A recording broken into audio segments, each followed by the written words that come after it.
नमस्ते डाक्टर्स 2080 साल माघ 20 गते सञ्चालन भएको एमडी एमएस एनबीएमएस स्पेशलिटिजहरुको रिजल्ट आइसकेको छ र यसमा चाहिँ हाईएस्ट स्कोर 164 आउट अफ 200 छ भने 50th पर्सेन्टाइल चाहिँ 84.25 आउट अफ 200 छ जुन चाहिँ हाम्रो कट अफ पास मार्क्स रहेको छ र त्यस बाहेक कट अफमा ल्याउन नसक्नु भएको 2600 जना चाहिँ पास हुनुभएको छैन भने जो 2600 प्लस जना कट अफ भन्दा माथि हुनुहुन्छ उहाँहरू चाहिँ अब म्याचिङ तथा नेपाल र विदेशी स्कलरशिपहरुको लागि र इभन पेमेन्टको लागि पनि रेडी हुनुभएको छ। हरेक वर्ष एमईसी सीई ले कन्डक्ट गर्ने जुन एमडी इन्ट्रान्स एक्जाम छ त्यो एक्जाम चाहिँ हामीले कसरी पास गर्ने, how to pass MD entrance exam भनेर चाहिँ आज यो भिडियो बनाएको छु। यो भिडियो र यसै च्यानलमा आउने भिडियोहरु चाहिँ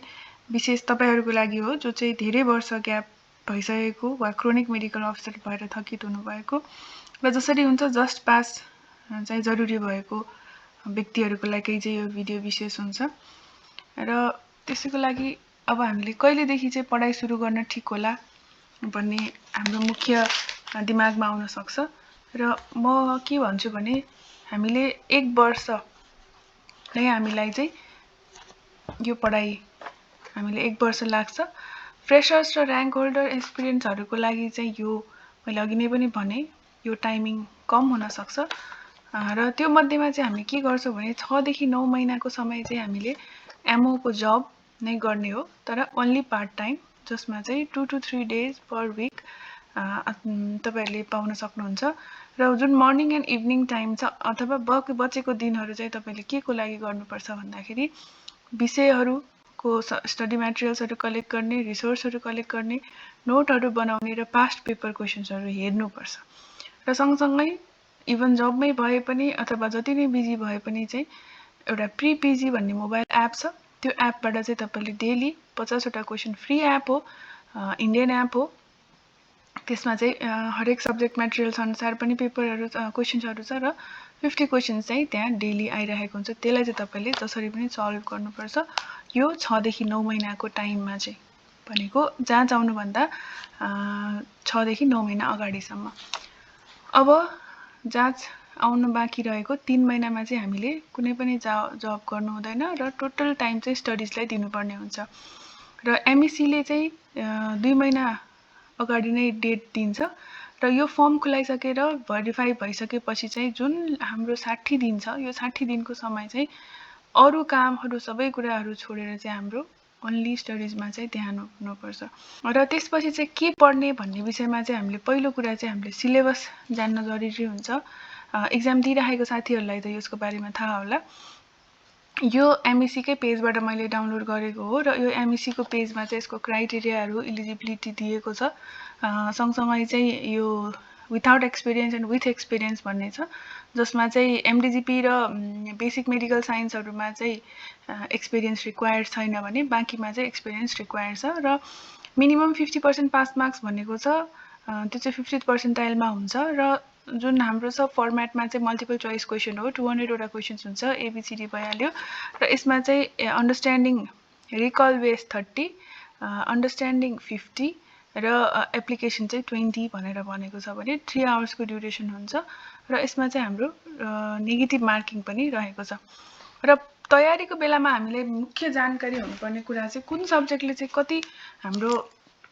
वेटेज राखेको छ भन्ने कुरा चाहिँ जान्नुपर्ने हुन्छ। जस्तो मेडिसिनबाट 18, सर्जरी 18, अब्स गाइनी 12, पेरी 12 हैन अनि त्यसपछि अर्थो र ईएनटी चाहिँ 10 अरु सबै यो जुन हामीले माइनर सब्जेक्ट्स भन्छौं अप्थाल्मो, एनेस्थेसिया, साइकेट्री, डर्मा र रेडियोलोजी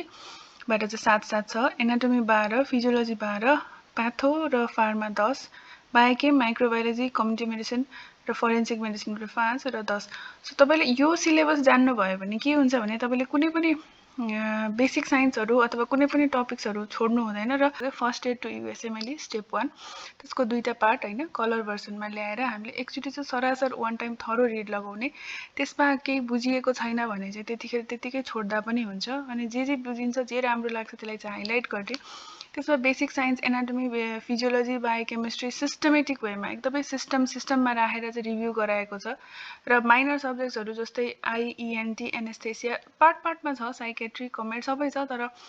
त्यो टोटल कभरेज चाहिँ त्योबाट हुँदैन। त्यसको लागि चाहिँ हामीले अब भिडियोजबाट अथवा हामीले पहिले पढिराखेको किताबहरूबाट चाहिँ गर्न सकिन्छ। र अर्को भिडियोजको लागि चाहिँ मैले एकदमै राम्रो लागेको चाहिँ यो होल टोटल भिडियो 20 घण्टाको धेरै घण्टाको भिडियोज हेरेर चाहिँ हामीलाई सम्भव हुँदैन, तर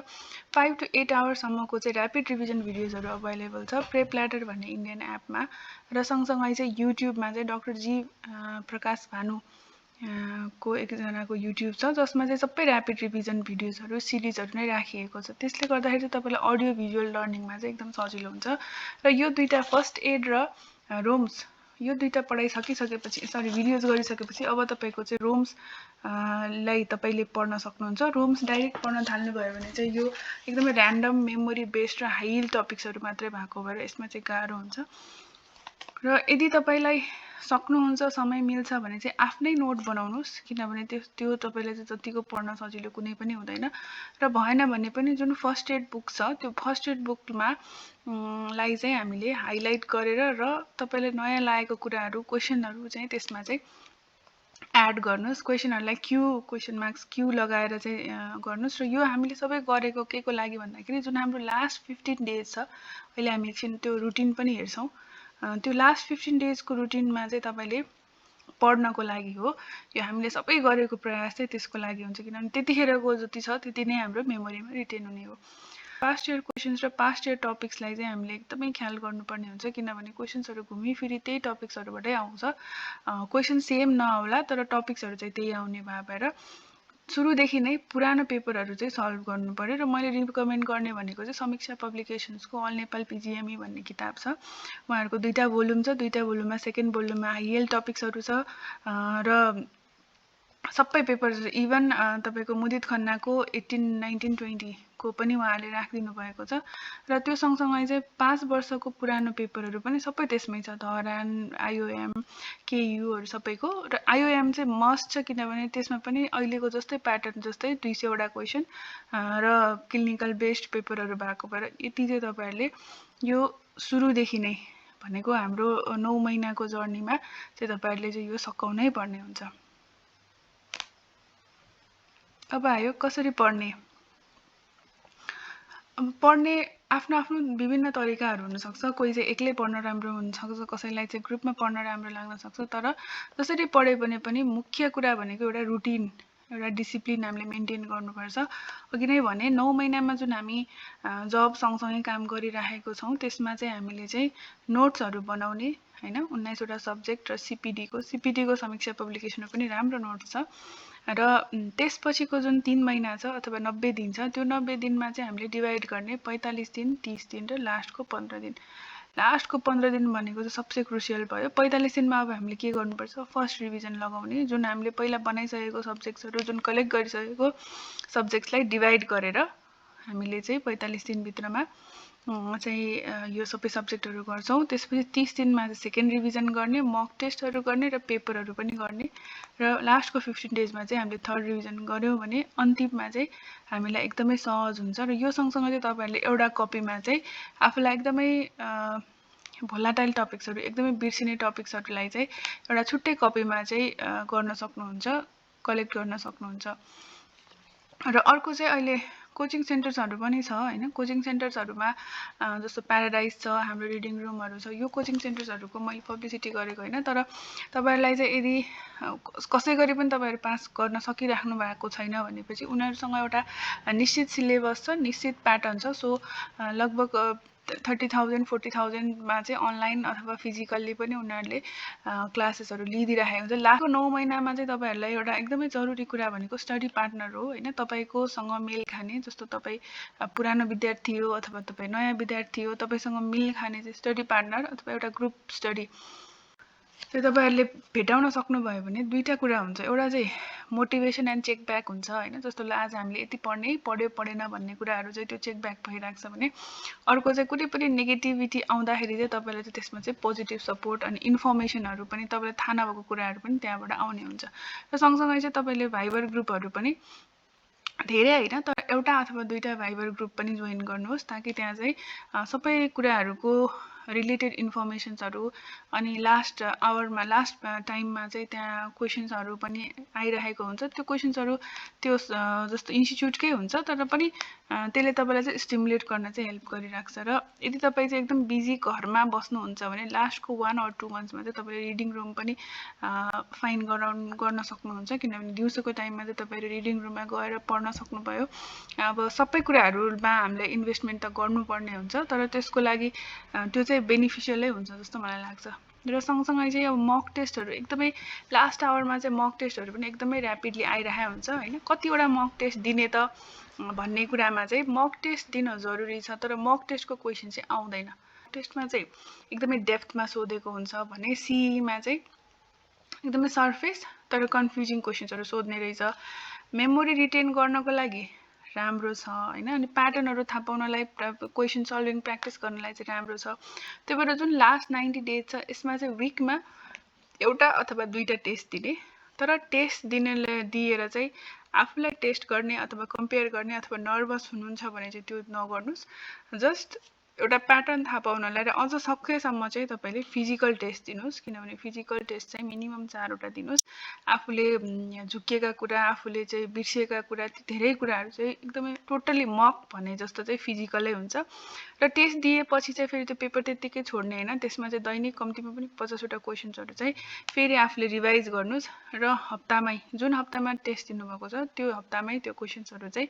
सकाएर आफूले चाहिँ त्यसलाई चाहिँ रिमेम्बर गर्नुभयो भने मक टेस्टको पनि फाइदा हुन्छ र सँगसँगै अब तपाईहरुले पुरानो एमई को एक्जामहरु दिइसक्नु भएको छ यो प्याटर्नहरु चाहिँ सबै तपाईहरुलाई थाहा भइसकेको छ भने चाहिँ तपाईहरुको चाहिँ यसमा हतोत्साहित हुन जरुरी छैन मुख्य कुरा भनेको चाहिँ हामीले आफूलाई मोटिभेटेड राखेर चाहिँ र रिस्टार्ट गर्न जरुरी छ र केही न केही आफूले नमिलेको हुन सक्छ आफूभन्दा अगाडिको मान्छेहरुसँग आफ्नो अलिकति डिस्कसन गरेर अथवा कुनै पनि हेल्पको लागि चाहिँ तपाईले यो युट्युब च्यानललाई चाहिँ फलो गर्न सक्नुहुन्छ सँगसँगै तपाईहरुलाई कमेन्टमा चाहिँ यसमा लेख्न सक्नुहुन्छ कि तपाईहरुलाई यो भन्दा बढी कुनै कुराहरु लागेको छ भने अब अर्को भिडियो चाहिँ मेरो जुन एमडीएमएस एक्जाममा हामीले एक्जाम हलमा जति पढे पनि एक्जाम हलमा राम्रो परफर्म गर्न नसकेको कारण पनि धेरै जना चाहिँ फेल हुनुभएको कन्डिसन्सहरु पनि मैले देखेको छु सो त्यो एक्जाम हलको लागि टिप्सको लागि चाहिँ नेक्स्ट भिडियो रहनेछ thank you so much have a good day